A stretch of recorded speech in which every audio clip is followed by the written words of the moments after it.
Assalamualaikum warahmatullahi wabarakatuh. Selamat pagi menjelang siang siswa-siswi di kelas 12 IIS. Hari ini kita belajar mengenai listrik dinamis ya.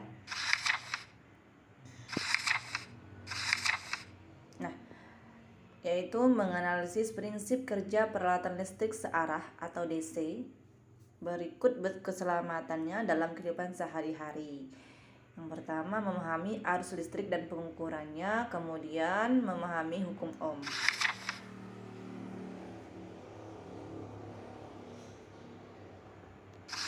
Oke. Nah, sebelum memulai pembelajaran hari ini, marilah kita berdoa menurut agama dan kepercayaan masing-masing. Berdoa, mulai.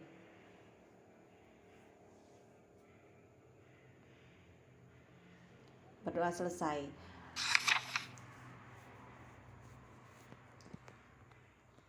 Materi pembelajaran kita hari ini, kita akan membahas mengenai arus listrik dan pengukurannya, kemudian hukum Ohm ya, kita bahas hari ini. Nah, tujuan pembelajaran kita hari ini yaitu setelah mengikuti pembelajaran hari ini, diharapkan kalian bisa memahami pengertian arus listrik, kemudian memahami faktor-faktor yang menyebabkan terjadinya arus listrik, kemudian membandingkan hubungan antara beda potensial, kuat arus, dan hambatan listrik ya. Memahami tentang hukum Ohm yang kemudian ya. Oke, nah sekarang coba kalian lihat, pernah nggak sih kalian membayangkan hidup kalian tanpa energi listrik gitu ya? Misalnya kalian nggak punya HP, nggak punya komputer, nggak ada lampu, terus nggak punya pompa air gitu, terus kulkas dan lain-lain. Pernah nggak kalian membayangkan hidup kalian tanpa adanya energi listrik? Nah, terus apakah itu energi listrik? Nah, kalau gitu kan ibu tanya, apakah itu energi listrik? Mengapa lampu, televisi, komputer, dan peralatan lainnya itu dapat bekerja menggunakan energi listrik? Nah, apa itu? Coba kalian cari tahu ya. Nah, sekarang kita lihat ini. Kita akan bahas mengenai yang pertama, arus listrik ya. Nah, ini kita coba, ini misalkan ada sebuah pergerakan arus listrik melewati penampang ya, penampang hayalan. Nah, ini pura-pura ya, kita anggap sebagai sebuah penampang. Di sana ada ada elektron di sana, itu ada bulat-bulatan dengan nilai positif, itu namanya elektron dengan ion positif ya. Kemudian dia mengalir melalui sebuah penampang di sana. Nah, di sana kan ada banyak ion positif kan tadi pada gambar di sana kan ya. Nah, sekarang kita arus listrik itu apa? Itu apa hubungnya sama arus listrik? Nah, arus listrik itu ternyata didefinisikan sebagai jumlah rata-rata muatan ion positif tadi per satuan waktu. Jadi, berapa banyak ion positif yang mengalir dalam satu penampang tadi per satuan waktu. Maka ini bisa disimbolkan dengan arus listriknya itu. Biasanya kuat arus listrik itu disimbolkan sebagai I. Dia satuannya ampere A.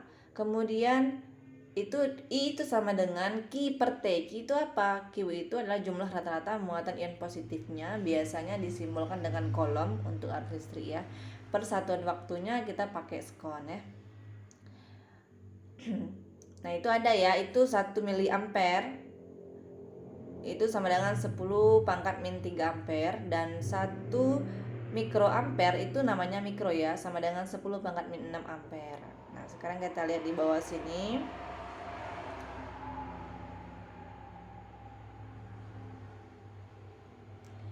Kita lihat ya, yang pertama itu ada sebuah pergerakan muatan positif yang A, kemudian yang B itu pergerakan muatan ion negatif ya.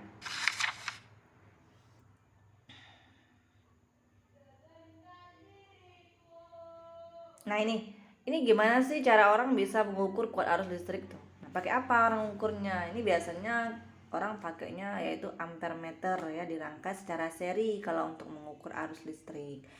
Bentuknya seperti apa? Ini bisa kita lihat contoh di gambarnya ya.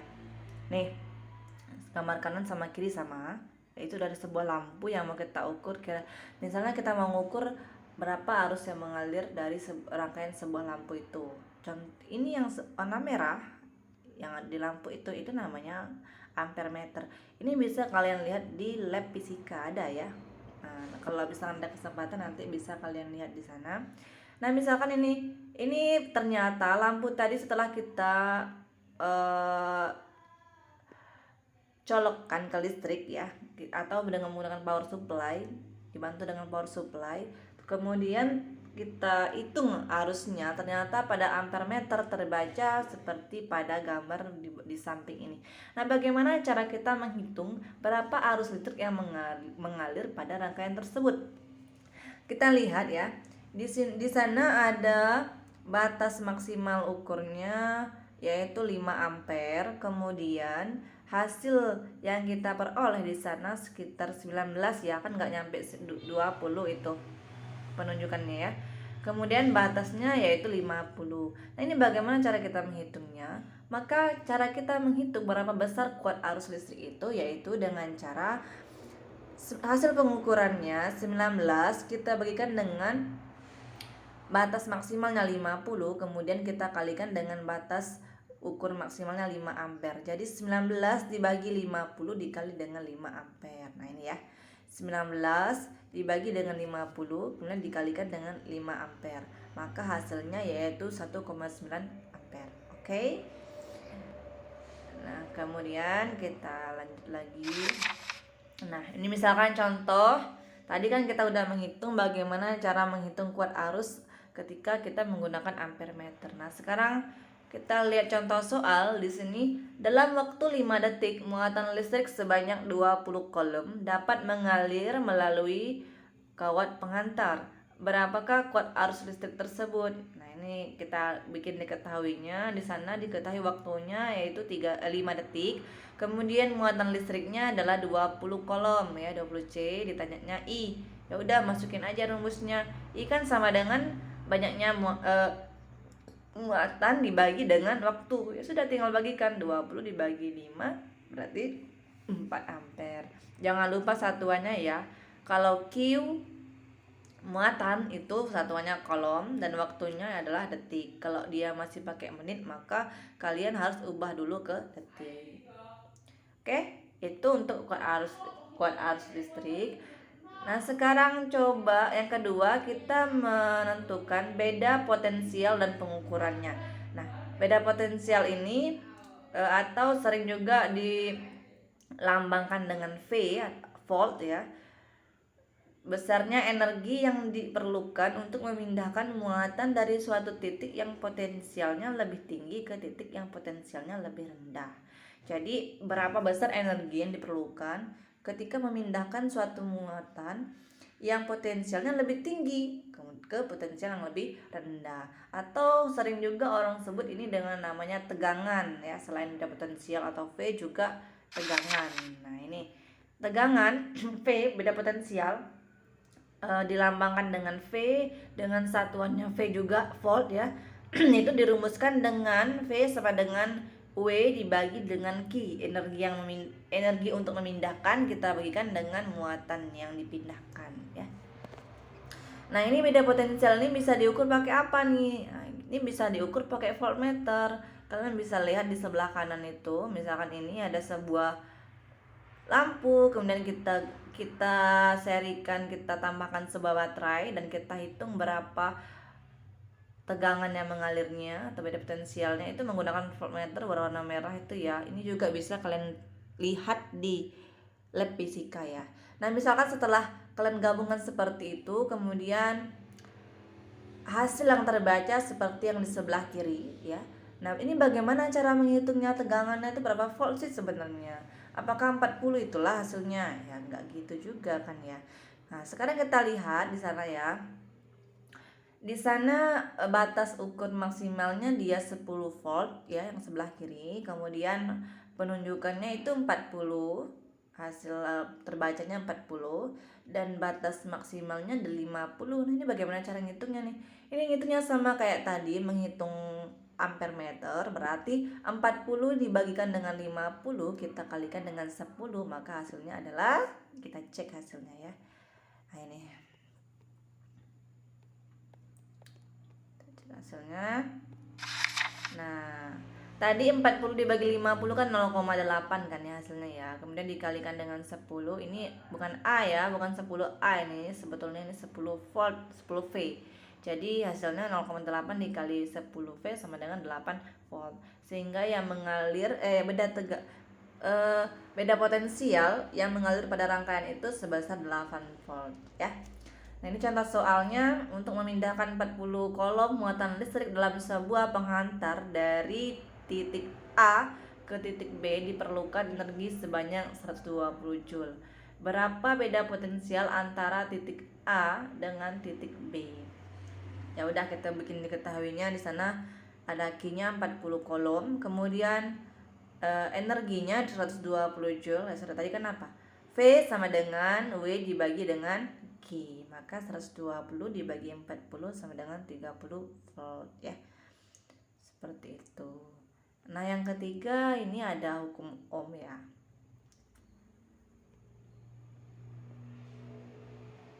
Nah, ini kan artinya kan arus listrik itu mengalir karena adanya beda potensial ya. Dengan kata lain, arus listrik mengalir dari potensial tinggi ke potensial yang rendah. Seperti air ya, air mengalir dari tingkat tinggi ke tingkat yang rendah ya. Sama seperti arus listrik mengalir dari potensial yang tinggi ke potensial yang rendah.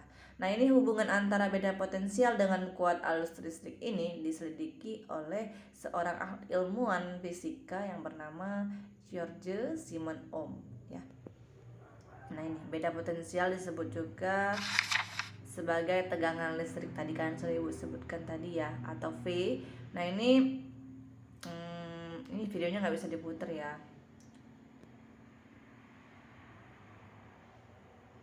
Jadi ini setelah ini nanti kalian bisa videonya bisa kalian lihat di linknya ini, http www YouTube dan segala macamnya itu ya. Nah, itu ternyata kita peroleh bahwa R hambatan listriknya itu yaitu sama dengan tegangannya dibagi dengan kuat arus, atau bisa juga ini yang 2.3 ini dari ohmnya ya, berdasarkan kata si Ohm tadi, si George Simon Ohm tadi, kalau ternyata arus listrik itu berbanding lurus dengan beda potensial ya. Arus listrik itu berbanding lurus dengan beda potensial. Semakin besar beda potensial, maka arus yang dihasilkan juga semakin besar. Nah, itu dirumuskan sebagai R sama dengan V per I. Atau juga orang sering menuliskan V itu sama dengan I dikali R. Atau VIR ya, V sama dengan I dikali R gitu. Nah, ini kita lihat ya. Ini grafiknya ini. Misalkan V-nya di atas, I-nya di bawah, maka R-nya adalah berubah sebuah resultan gitu. Nah, contohnya misalnya jika ujung-ujung sebuah penghantar yang berhambatan 5 ohm diberi beda potensial 1,5 volt, maka berapakah kuat arus listrik yang mengalir? Udah masukin aja kan R-nya tadi, hambatannya itu kan R-nya 5 ohm ya. Kemudian V-nya beda potensialnya 1,5 volt. Misalnya I, ya udah masukin rumusnya. Tadi kan V sama dengan I kali R. Berarti I-nya sama dengan V dibagi dengan R, maka dapatlah 0,3 ampere. Nah, ini kalau untuk kawat penghantar, ada yang berukuran besar atau kecil, ada juga yang panjang pendek. Nah, ini bisa misalkan hambatan kawat penghantar atau ohm itu juga ternyata bukan cuma dipengaruhi oleh tegangan listrik ya. Ini bukan cuma dipengaruhi oleh arus saja R tadi. R itu juga ketika berbentuk sebuah kawat itu dipengaruhi dengan hambatan jenis kawat atau rho ya. Masa jenis kawat juga, hambatan jenis kawat rho-nya, dan juga L panjang kawat dan luas penampangnya. Sehingga kalau kita rumuskan dia R-nya sama dengan rho rho dikalikan dengan L dibagi dengan A, luas penampangnya ya. Oke, kita coba. Nah, ini nanti ada contoh hambatan R-nya itu dia bentuknya warna-warni. Ini ketentuannya ya, misalnya berwarna perak. Warna perak itu dia nilainya 1,59 dikali 10 pangkat min 8. Nanti kita ngitungin ya. Ini ada warnanya perak, tembaga, emas, aluminiumnya ada nih ya. Oke, kita coba. Salah. Bentar ya.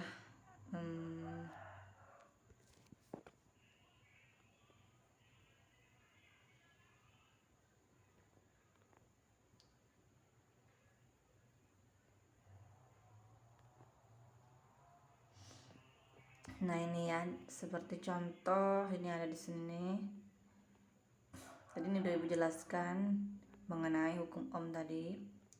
Ini sama I per T, atau juga bisa jumlah elektron dikalikan dengan muatan, kemudian dibagi dengan waktunya. Ini rapat arusnya ini ada ya nih ya. Ini udah ibu jelaskan tadi.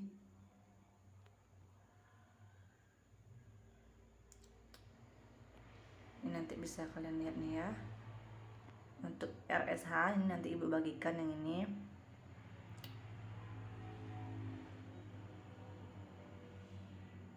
Udah tadi ya. Terus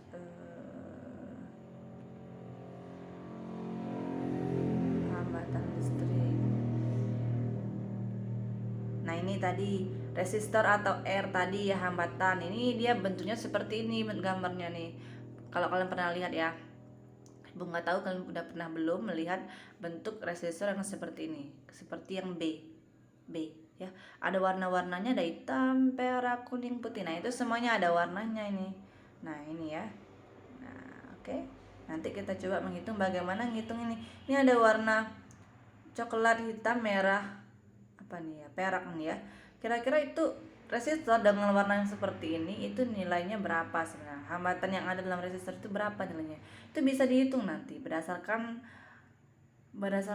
nominal yang tadi ibu share sebelumnya, yang ibu baca sebelumnya tadi kan ada warna perak berapa, 1,59 kali 10⁸ tadi.